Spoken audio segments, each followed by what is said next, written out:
to me that there are some business organizations out there that are really good. I mean, the computer business is what I know about. I think Apple Computer, Lotus, Cambridge, producing real value to their customers. Oh, yeah. They treat their workers very well.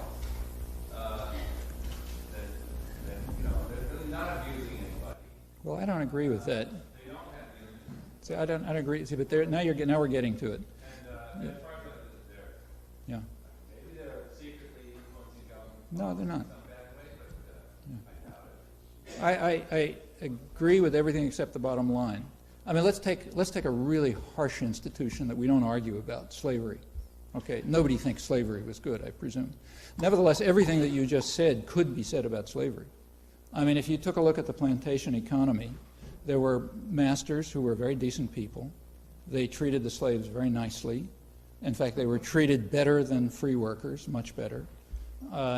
They were allowed to live their family lives, you know. I mean, they didn't beat them up or anything. But it didn't matter. It was slavery. And maybe some of them, you know, gave money to the church and did all kind of decent things. Probably they did, you know, nice people. But the trouble was the institution. The institution was wrong. It doesn't matter whether you do it nicely or not nicely. People, you know, the idea that a person should be owned is just an intolerable infringement on human rights, whether the person who owns them is nice to them or not. And, you know, in the 19th century, it was widely recognized that the same is true if people are rented. It's an intolerable infringement on people's rights, even if the guy who rents you is nice to you. The question is whether decisions over investment, production, distribution, what happens on the shop floor, conditions of work, all that kind of stuff, whether those decisions should be out of public control. You go back to the 19th century when there was a live, popular, libertarian working class movement, and you will read in the Knights of Labor statement publications that wage slavery is not a lot different from slavery. In fact, if you bother to go back to the origins of democratic thought, you know, you really read the classics of when people claim to be, you know, classical liberals and so on. But you go back and read the stuff, you know, like, say, Wilhelm von Humboldt, who was the inspiration of John Stuart Mill. He says the leading principle of his, you know, the great classical liberal, you know, the origin of the whole business.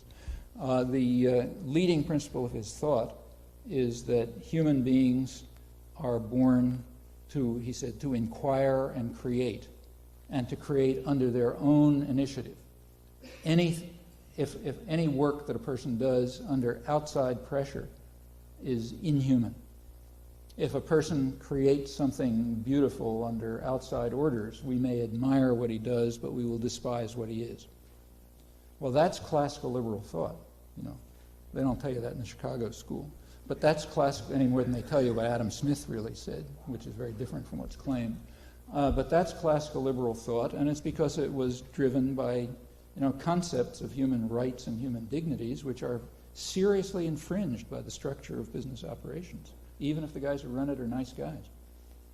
You can't be a nice guy in certain positions because the institution is not nice.